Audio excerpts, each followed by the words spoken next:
Ya estás vieja. Vete a vivir con los cerdos. Eso me dijo mi hija, con una voz tan plana y fría que parecía estar hablando del clima.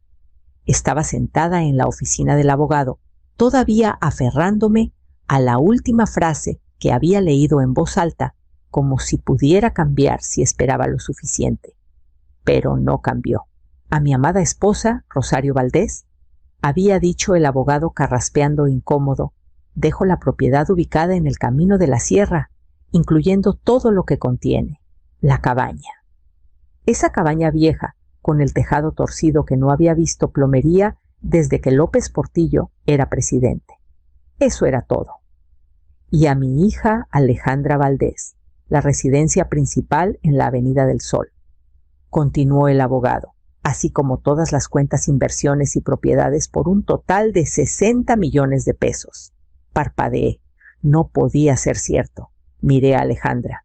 Ella ya estaba ajustándose el puño de su saco de diseñador, como si esto fuera una reunión rutinaria que estaba ansiosa por terminar. Debe haber un error, susurré, girándome hacia el abogado. Yo viví en esa casa durante 25 años. Ese era nuestro hogar. Alejandra se inclinó y sonrió. Una sonrisa que no llegó a sus ojos. No hay error, mamá. Papá y yo lo hablamos todo antes de que muriera. Estarás más cómoda en la cabaña. Siempre te gustó el campo. ¿Recuerdas? Apenas podía escuchar por el zumbido en mis oídos. Construimos ese hogar juntos. Yo pinté cada pared, planté cada bugambilia. Lo hice cálido mientras Ignacio viajaba y Alejandra estudiaba. El abogado dobló el testamento con cuidado y dijo: estas fueron las disposiciones expresas de su esposo, señora Valdés. Alejandra se levantó recogiendo su bolso con una mano y tocando su celular con la otra. Tienes una semana, dijo sin mirarme.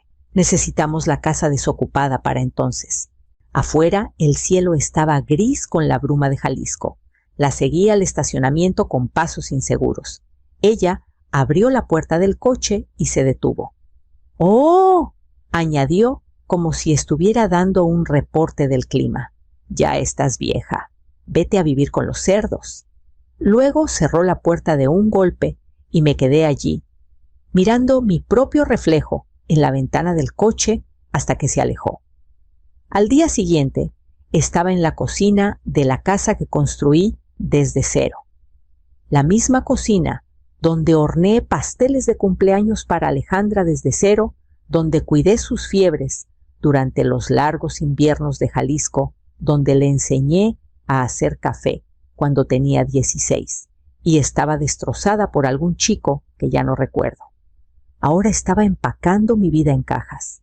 Alejandra no ofreció ayuda. Solo envió un correo formal a través de su asistente. La propiedad debe estar desocupada para el viernes. Por favor, coordina la remoción de tus pertenencias para entonces. Abrí un gabinete y vi mi viejo libro de recetas escrito a mano con páginas deformadas por derrames y años. Lo cerré lentamente, colocándolo en una caja etiquetada cocina. Mis dedos dudaron sobre la etiqueta. Ya no era mía. Ignacio siempre dijo que revisaría el testamento cuando llegara el momento. No te preocupes, solía decir entre llamadas de negocios. Estarás bien cuidada, pero nunca lo hizo. Tal vez confió demasiado en ella, tal vez yo también. En aquel entonces, mientras él volaba por el país para atender clientes, yo me quedaba. Crié a Alejandra sola la mayoría de las semanas. Renuncié a recitales. Vendí mi piano, el piano de mi madre, cuando Ignacio perdió su trabajo en el 97. Junté lo suficiente para mantener las luces encendidas mientras Alejandra solicitaba ingreso a universidades fuera del estado. Y ahora ella le decía a la familia que me había negado a irme, que estaba emocionalmente inestable, que papá no confiaba en mí con el dinero. Mi hermana Clara llamó esa tarde con la voz tensa. Escuché que las cosas se pusieron intensas en la oficina del abogado. ¿Intensas?, repetí conteniendo una risa. Ella se llevó todo. Bueno, dijo Clara vacilante. Alejandra dijo que gritaste que hiciste una escena. Sonaba realmente molesta. Solo está tratando de honrar sus deseos. ¿Sabes? Honrar. Esa fue la palabra que usaron. Como si honrar a un hombre significara borrar a la mujer que pasó décadas construyendo la vida que él dejó atrás. Esa noche me senté al borde de la cama, nuestra cama, rodeada de cajas que olían a madera vieja y años olvidados. Y por primera vez en mucho tiempo, dormí con la puerta cerrada con llave. El grava crujió bajo las llantas mientras giraba por el camino cubierto de maleza del camino de la sierra. No había estado aquí en más de una década. El buzón aún estaba inclinado en ese ángulo extraño, medio tragado por las zarzas. Ignacio nunca lo arregló. La cabaña parecía aún más pequeña de lo que recordaba. Las tejas estaban curvadas como pergamino viejo. Una persiana colgaba suelta crujiendo cada vez que el viento pasaba. Cuando empujé la puerta, gruñó como si le doliera. Las bisagras se atascaron y tuve que empujar con el hombro para que cediera. Adentro, el aire estaba viciado, polvo, moho, un leve olor a madera húmeda. Las tablas del suelo se hundían y crujían bajo mis pies. La ventana delantera estaba rota, parchada, con una bolsa de basura que aleteaba como un pulmón débil. No había electricidad ni agua corriente. Solo una estufa de leña oxidada en la esquina y un estante torcido con una taza astillada que aún estaba allí como si alguien hubiera salido corriendo hace mucho. Dejé mis 2 bolsas de lona junto a la pared y me senté en el suelo con las rodillas rígidas y el aliento apretado en el pecho. La espalda me dolía del viaje. El corazón me dolía por todo lo demás. Esa noche encontré una colcha vieja doblada dentro de un contenedor plástico marcado invierno.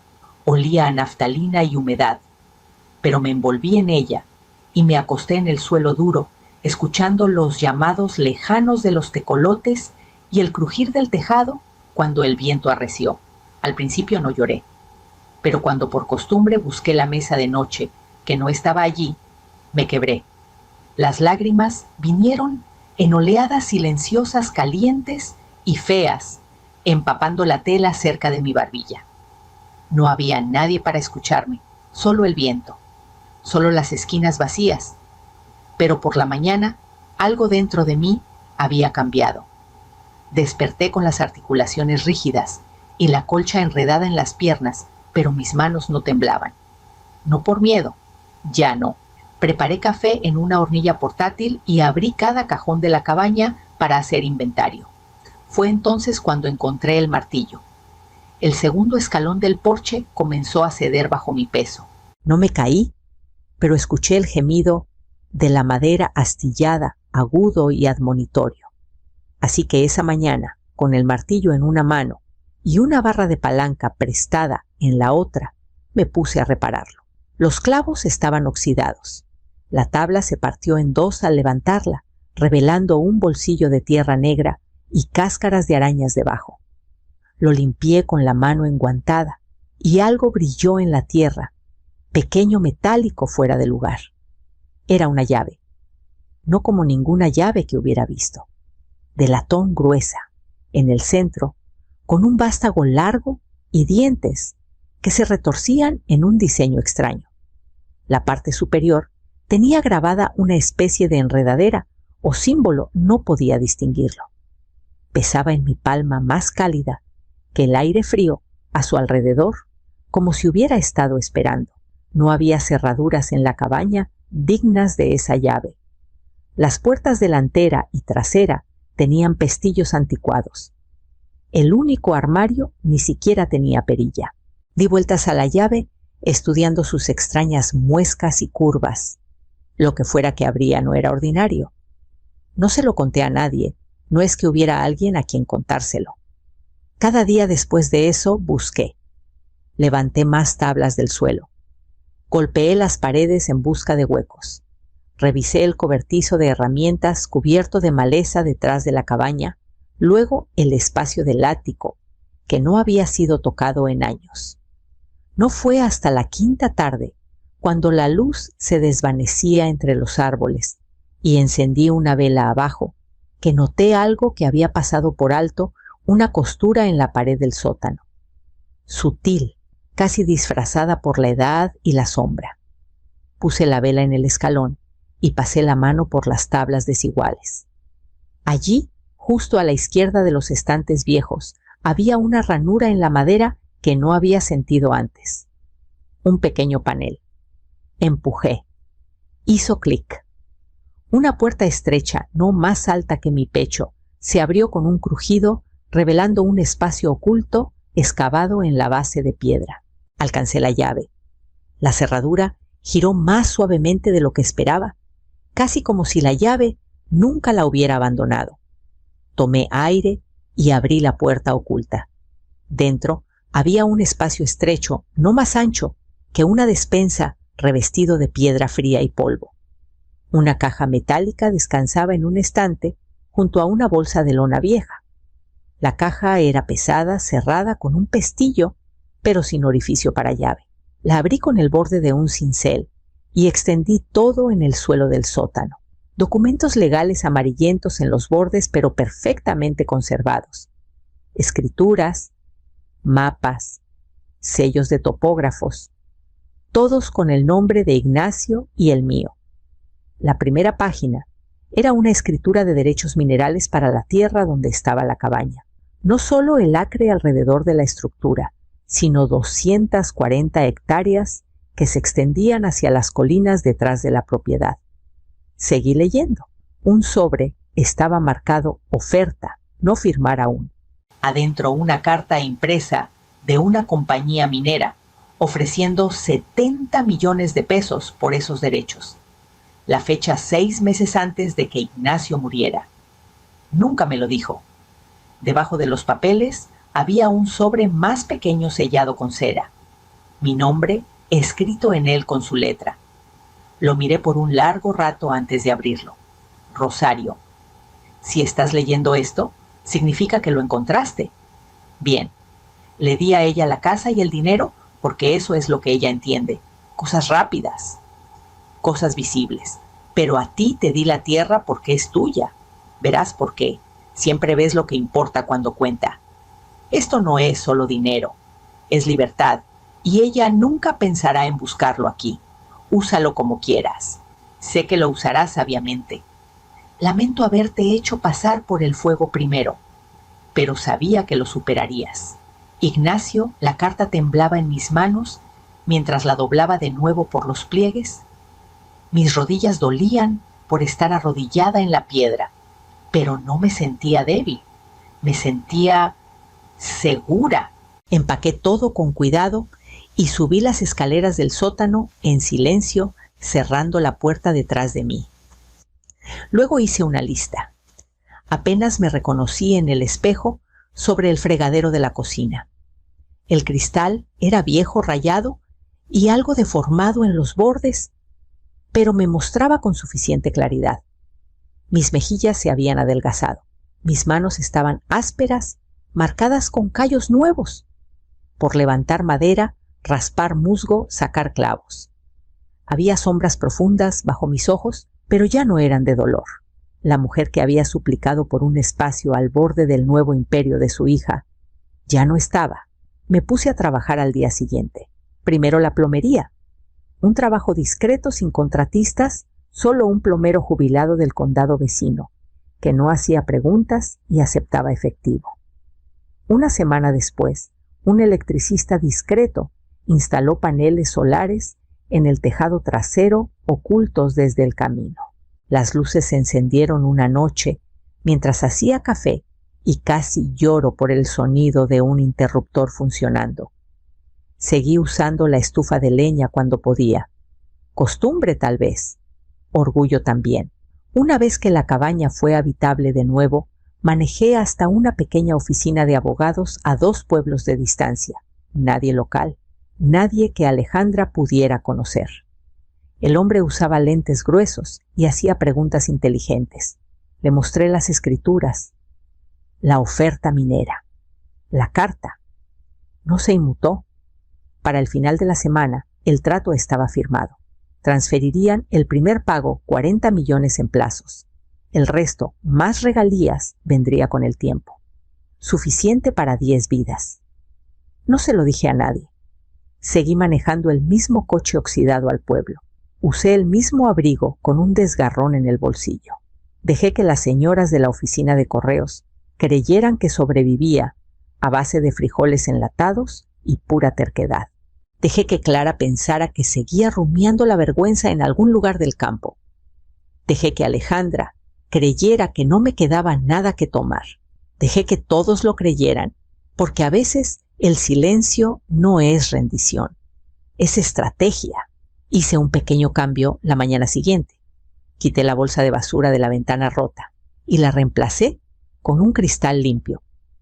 Luego me senté en la mesa de la cocina, doblé la carta de Ignacio una vez más y la guardé en un sobre nuevo, etiquetado aseguranza.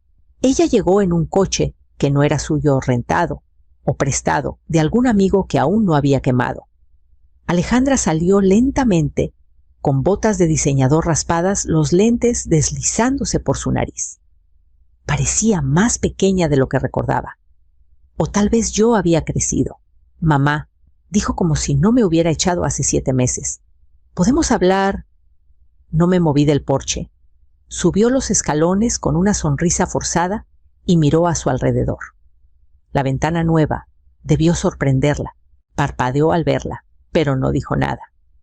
He estado pasando por un mal momento, comenzó. Algunas de las inversiones que me dejó papá no funcionaron. No me di cuenta de lo rápido que se podían ir las cosas. Los impuestos, las renovaciones de la casa, los viajes. ¡Viajes! Dije la palabra seca en mi boca. Necesitaba hacer contactos, mantenerme visible, respondió rápido. No entenderías cómo funcionan esos círculos. No lo entendía.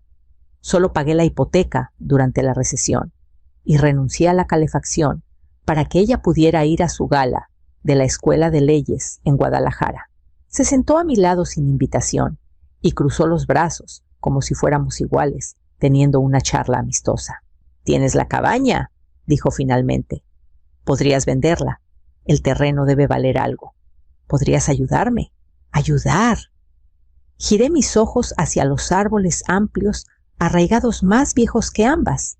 La brisa susurraba entre los pinos como si se rieran a mis espaldas. «Este lugar es todo lo que tengo», dije suavemente. Alejandra no oyó el significado detrás de las palabras. «Exacto. Así que véndelo. No es como si estuvieras haciendo algo con él». Dejé que el silencio colgara. Ella se movió inquieta, esperando a la versión de mí que recordaba dócil, complaciente, temerosa de perderla. Pero esa mujer ya no vivía aquí. El terreno se extendía amplio a nuestro alrededor, profundo, rico y escondido, tal como Ignacio había dicho. No respondí. Solo me levanté, bajé los escalones y pasé la mano por el borde del porche donde el segundo escalón había sido reemplazado. Alejandra me siguió con los ojos, confundida por el silencio. No se dio cuenta de que el silencio era lo más fuerte que me quedaba. Alejandra regresó 3 días después. Sin coche esta vez. Solo un taxi que esperaba al final del camino mientras ella subía por el sendero de grava con tacones que no estaban hechos para la tierra. No pidió entrar.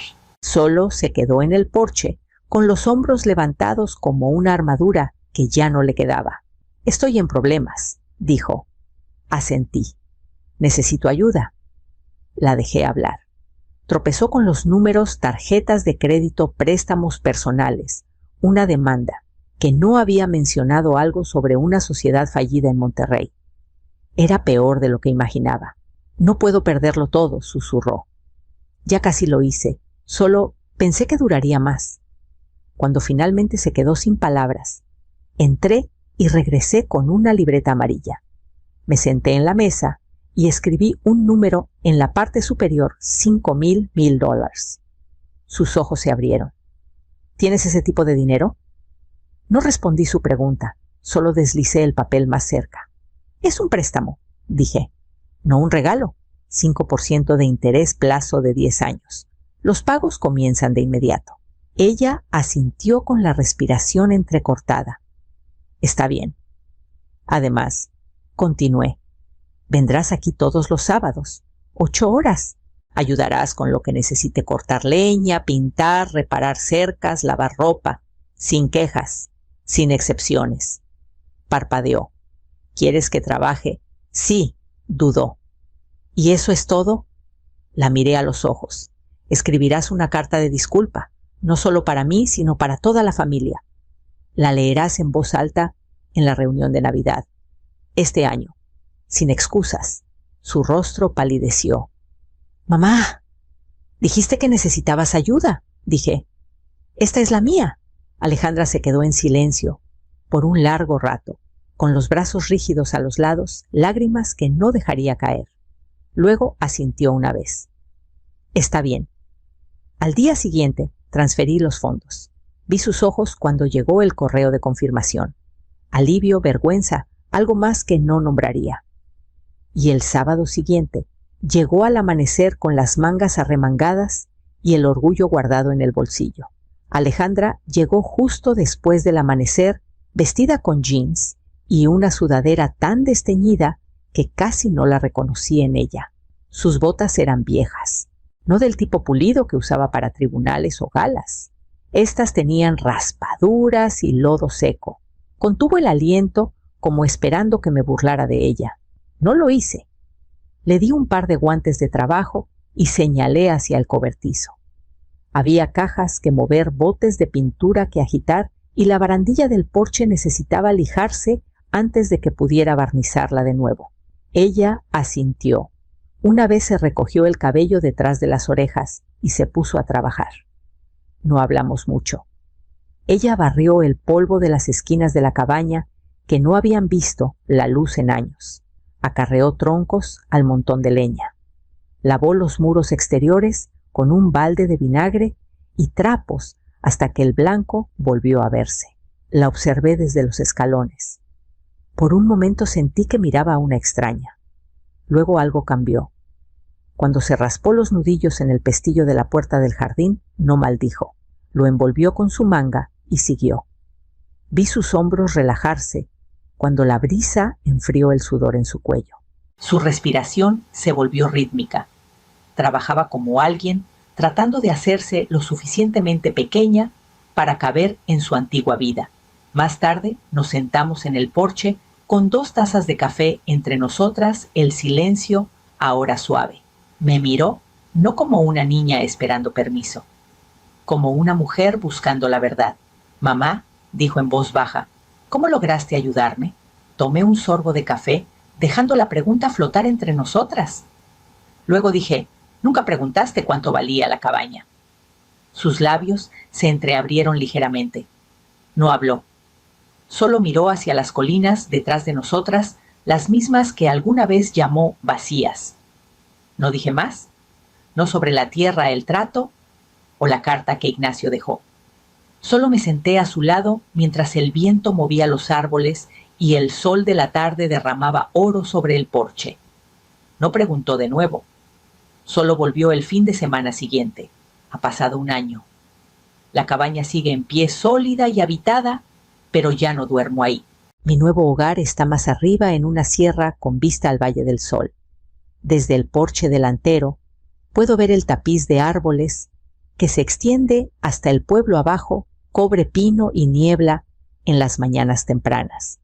La casa no es ostentosa, es justa. Líneas limpias, ventanas amplias, un jardín que planté desde cero. Sigo tomando mi café negro, aún guardo la carta de Ignacio doblada en el cajón cerca del fregadero. Y cada sábado como reloj, Alejandra sube por el camino sinuoso y toca una vez antes de entrar.